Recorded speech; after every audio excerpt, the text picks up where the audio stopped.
وقال الله تبارك وتعالى في القرآن المجيد والفرقان الحميد: أعوذ بالله من الشيطان الرجيم، بسم الله الرحمن الرحيم، ألا إن أولياء الله لا خوف عليهم ولا هم يحزنون۔ عزیزان محترم، یہ 11ویں کا مہینہ ہے اور جب بھی 11ویں آتی ہے تو ہم لوگ ماشاءاللہ حضرت پیران پیر کو یاد کر لیتے ہیں۔ ہم لوگوں نے بھی ایک مہینے مختص کر دیے ہیں، یہ مہینے میں ان کو یاد کریں گے، یہ مہینے میں ان کو یاد کریں گے، جبکہ یہ بزرگوں کی زندگی ایسی ہے کہ سال بھر ان کی باتیں بولتے رہے، ان کے تعلیمات کو پھیلاتے رہے تو بھی وہ تعلیمات کو ختم نہیں ہوگی اور اس کو پوری مکمل ہم بیان نہیں کر سکیں گے۔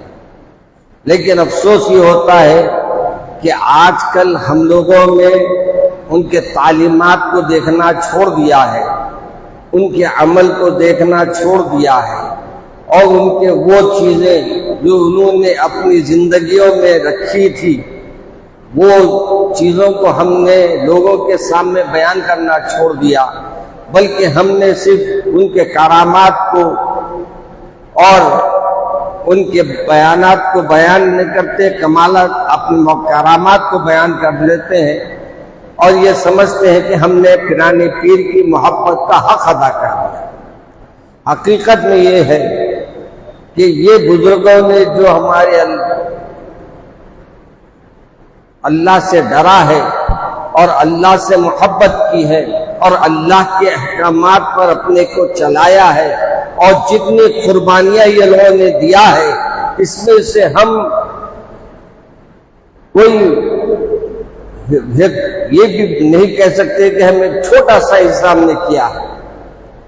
40 سال تک اگر کرامات میں دیکھا گیا تو 40 سال تک آپ فجر عشاء کے وضو سے فجر ادا کرتے تھے، فجر کی اذان نہ ہو جاتی اور آپ عشاء میں کھڑے ہوتے تو فجر کی اذان ہو جاتی تھی۔ آج ہم لوگوں کے پاس کیا اللہ کی عبادت ایسی ہوتی ہے؟ کوئی عمل ایسا ہوتا ہے؟ ہم ایک تسبیح بیان نہیں کر سکتے، ایک تسبیح نہیں کرتے ہیں۔ سبحان اللہ، ایک تسبیح۔ میں نے اس سے پہلے بھی آپ سے کہا کہ اگر ہم اپنے بزرگوں کو یاد کرنا ہے تو ان کے ایک ایک اقوال کو دیکھیے، ان کے قول کو دیکھیے۔ اقوال ان کے اقوال زرین بہت ہے۔ ہم حضرت پیران پیر سے محبت رکھتے ہیں تو ان کے ایک عمل کو اپنی زندگی میں جاری کرنے کی کوشش کیجیے۔ میرے عزیز دوستو، آج کی ضرورت ہے کہ ہم اپنے بزرگوں کی سیرت اپنے بچوں کے سامنے بیان کریں۔ یاد رکھیے، جو اپنے اللہ والوں کی بزرگوں کی سیرت اپنے بچوں کو نہیں سناتا، میں اس کے لیے کہہ رہا ہوں کہ اگر آپ اپنے بزرگوں کی باتوں کو اپنی اولاد کو نہیں بتائیں گے تو یقین مانیے ہماری اولادیں گمراہ ہو جائے گی، بھٹک جائے گی۔ کیوں؟ آج کل بھٹکانے والے تو چوطرف ہے، شیطان ہر طرف پھیلا ہوا ہے، ہر ایک کو کسی نہ کسی عنوان پر گمراہی کے راستے پر لے جا رہا ہے۔ لیکن آج کے دور میں اگر ہم تعلیمات کو ان کے دیکھتے ہیں تو ایسا معلوم ہوتا ہے کہ ہم نے تعلیمات کو پڑھا ہے مگر عمل کرنے کا کبھی ارادہ بھی نہیں کیا۔ میرے عزیز دوستوں اور بزرگوں، آج سے غفلت ہو گئی۔ بولے کیا غفلت ہوئی؟ کہا کہ آپ کے درخت جو ہے وہ پانی کے طرف بھی، آپ کے درخت کی جو شاخیں ہیں وہاں ہے، پانی میں بھی آ رہے ہیں، اور وہاں ایک سیب آپ کے باغ کا گر گیا اور وہ بہتا ہوا آ رہا تھا، میں وہ سیب کھا لیا۔ اب دیکھیے تقویٰ ہے، یہ فتویٰ یہ ہے کھا لو۔ تقویٰ کیا ہے؟ جو مالک ہے اس سے اجازت لے، مالک سے اجازت لیے بغیر کھائے، فتویٰ ہے۔ بہتا ہوا آ رہا تھا، کھا لیے، اچھا کر لی۔ تقویٰ یہ ہے کہ نہیں، مالک کی اجازت لیے نہیں، لہذا مالک کی اجازت لینے کے لیے آیا ہوں۔ حضرت جب نے اپنے نانا جان نے آپ کے دیکھا کہ ایک نوجوان ایک سیب کو معاف کرانے میلوں کا سفر کر کے آیا ہے، تو یہاں ہم کو ایک سبق ملا کہ ہم بھی اگر کوئی غفلت میں کوئی چیز مل گئی ہے تو اس کا استعمال نہیں کرنا، اور استعمال کرنا کب؟ جب ہم کو اس کی اجازت ملے، اور استعمال جائز بھی ہے۔ تو علماء نے کہا ہے، آپ کو معلوم حضرت امام ابو حنیفہ نے کہا 3 عورتوں نے مجھے 3 چیزیں دی، ایک مجھے فقیہ بنایا، کیا بنایا؟ فقہ مسئلے مسائل بتانے والا بنایا، ایک مجھے جو ہے متقی بنایا، اور ایک عورت نے مجھے بڑی آزمائش میں ڈالا۔ کیا ہوا؟ مکہ مکرمہ میں حج کر رہے ہیں آپ، حج کرتے کرتے آپ کو ایک عورت نے کہا یہ میرا یہ دیجئے، بولی کوئی چیز گری ہوئی تھی، کہا یہ دیجئے، تو آپ نے کیا کیا؟ وہ اٹھا لیا، وہ اٹھانے کے دینے گئے تو بولی یہ میری نہیں ہے، جس کی اس کو پہنچائی۔ اللہ اکبر! اب آپ فرماتے ہیں اس حرکت کی وجہ سے میں 3 وقت حج کیا۔ کتنے بار؟ ایک کے بعد ایک 3 بار حج کیا۔ کیوں؟ جس کی امانت ہے اس تک پہنچانے کے لیے۔ اور آج ہمارے پاس اگر کوئی گری ہوئی چیز ہے تو اللہ ہی دیکھا، یہ اللہ کا مال عبداللہ اٹھا لیا بول کے اٹھا لیتے ہو گیا اپنے۔ اب آپ یہ اللہ والوں کا تقویٰ دیکھیے، لاکھوں روپے خرچ کے اس زمانے میں اونٹوں پہ سفر تھا، اپنی پلین میں تھا، بیٹھے کھٹکا دوائے ادھر اتر گئے، میلوں کا سفر کر کے وہاں جا کے آپ اعلان فرماتے یہ بھائی یہ تھیلی کس کی ہے لے لو، یہ تھیلی کس کی ہے لے لو۔ مینا میں عرفات میں ہر جگہ پوچھتے یہ کس کا ہے، یہ کس کا ہے، کوئی جواب نہیں آتا۔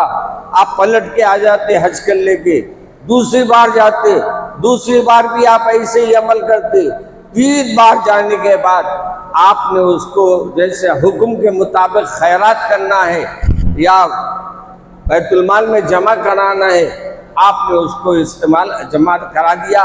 تو آپ فرماتے ہیں کہ ایک عورت نے مجھے بڑا امتحان لیا، ایسا سخت امتحان تھا کہ میں اس کا دوبارہ میں اس کے بارے میں سوچ نہیں سکتا تھا۔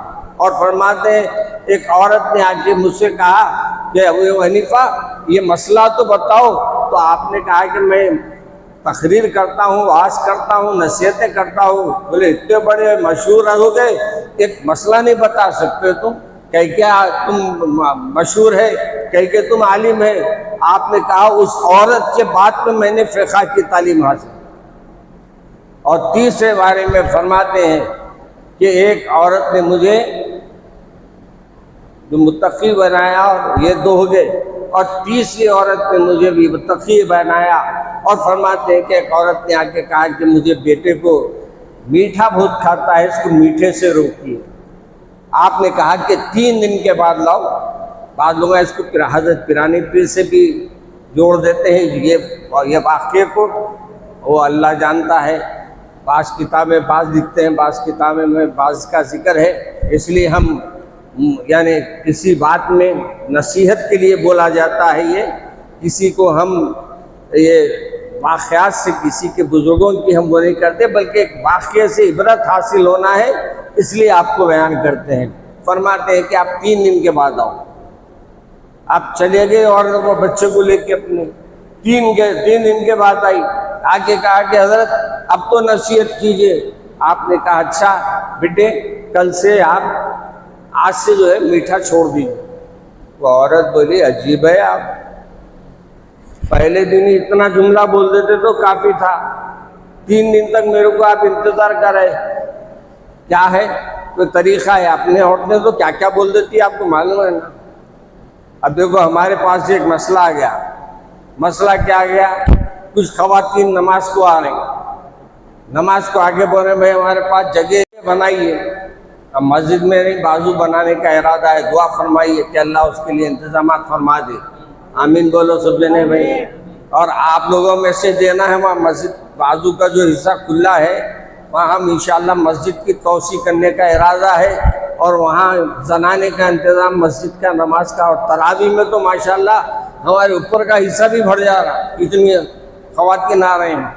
تو ہمارے ذہن میں یہ ہے کہ مسجد سے ہٹ کے ایک ہال بنا دیا جائے تاکہ وہاں خواتین وغیرہ رہے، اور اوپر ہمارا ارادہ ہے کہ ہمارے مولانا نے ایک نام تجویز کیا تھا والد ماجد کے نام سے، کیا مدرسے کا نام؟ فیضان عاقل۔ ہمارے مولانا عبدالباری صاحب نے کہا کہ فیضان عاقل کے نام سے مدرسہ یہاں قائم کریں گے، تو ہم نے وہ کل کمیٹی میں ہمارے مشورے میں ہی آیا کہ وہاں نیچے مسجد بنا دیں گے، ایک ہال بنا دیں گے، اور اوپر مدرسہ فیضان عاقل انشاءاللہ آغاز کریں گے۔ دعا کریے اللہ اس کو آسان فرما دے۔ تو میرے عزیز دوستو بزرگو، 3 دن کے بعد اس عورت نے کہا، تو آپ نے کہا کہ حقیقت تو سن لو ذرا۔ کہا حقیقت کیا ہے؟ حقیقت یہ ہے 3 دن پہلے میں بھی میٹھا بہت کھاتا تھا، اور میں میٹھا کھاتے ہوئے اگر بولتا تو تمہارا بیٹا میٹھا چھوڑتا تھا؟ نہیں چھوڑتا تھا، اس لیے میں نے کہا 3 دن تک میں خود میٹھا کھانا چھوڑ دیا، اب میں جب بولوں گا تو اثر ہوں گا۔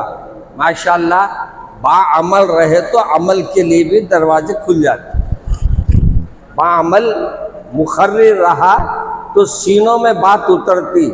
اس لیے جب بیٹھتا ہوں ممبر پہ وہی چیزیں بولتا ہوں جو عمل کرتا ہوں، وہ اپنی لفاظی نہیں کرتا، نہ عمل نہیں کرتا ہوں۔ جو عمل کرتا ہوں وہ عمل آپ کے سامنے بولتا ہوں۔ کیوں؟ مر کے مجھے بھی خبر میں جواب دینا ہے۔ بہت بولا اسٹیج پہ بیٹھ کے، آج بول کیا کیا کر کے آیا تو، کیا جواب رہے گا میرے پاس؟ اس لیے میرے عزیز دوستو، مقررین کو بھی بڑا اللہ کے پاس جواب دینا پڑے گا۔ اس لیے مقررین سے بھی میں بولتا ہوں، ہمارے صاحبزادے وغیرہ سے، بیٹے پہلے عمل کرو پھر اس کے بعد بول۔ دعوتوں کا کھانا نہ کو کھاؤ۔ اب دیکھو ہمارے مسنون نکاح کی تحریک چل رہی ہے، اس میں یہ طے کر دیا گیا ہے نکاح کو آسان بناؤ، اتنا آسان بناؤ، اتنا آسان بناؤ کہ سرکار نے فرمایا نکاح کو آسان کرو، زنا مشکل کر دو۔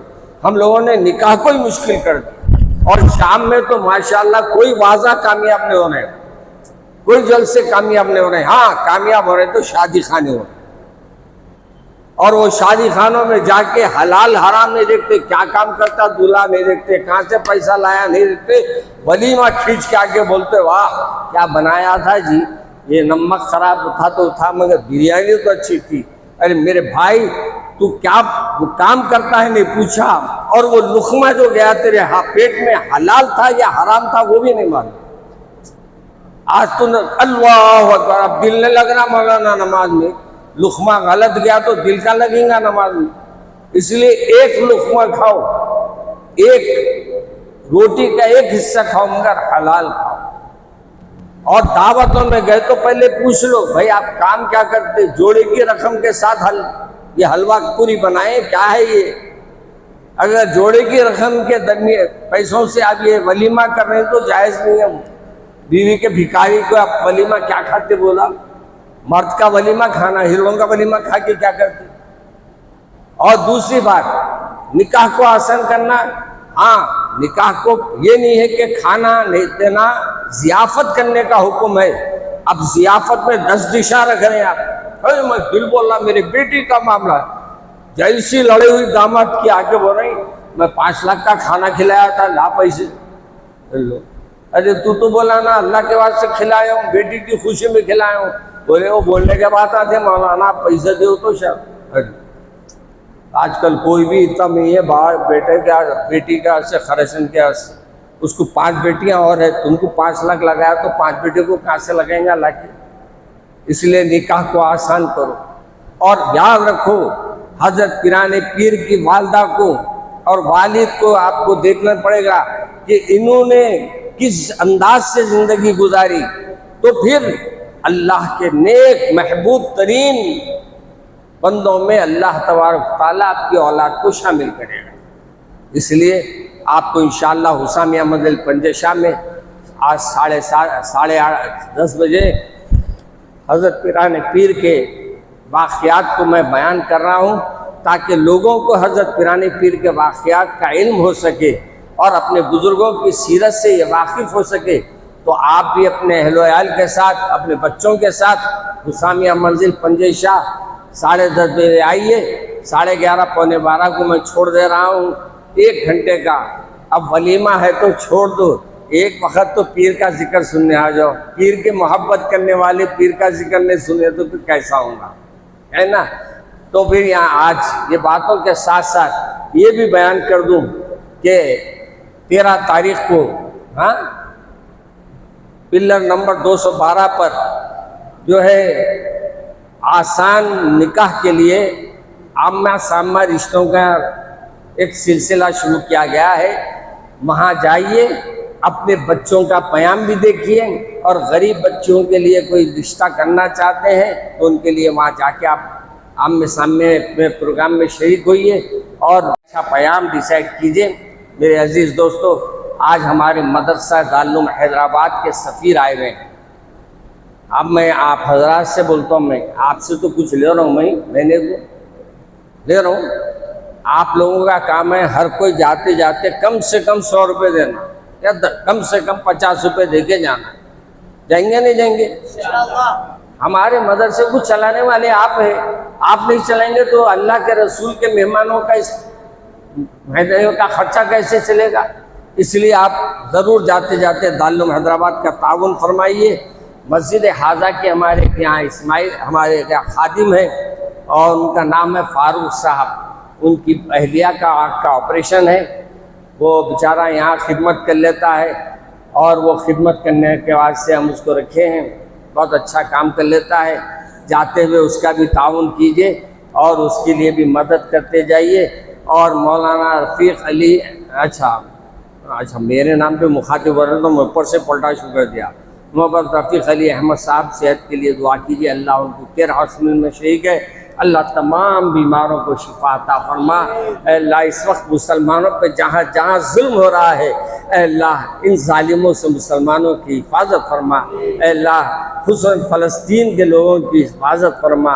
اے اللہ یہ ظالموں کو، جابروں کو، جتنی جگہ یہ لوگ مسلمانوں پہ ظلم کر رہے ہیں، اللہ ان کو تباہ و تاراج فرما دے. اے اللہ ان کے نام و نشان کو مٹا دے. اے اللہ مسلمانوں کے کلمہ گو کی حفاظت فرما لے اور ہم کو ہدایت عطا فرما دے. آمین والحمدللہ.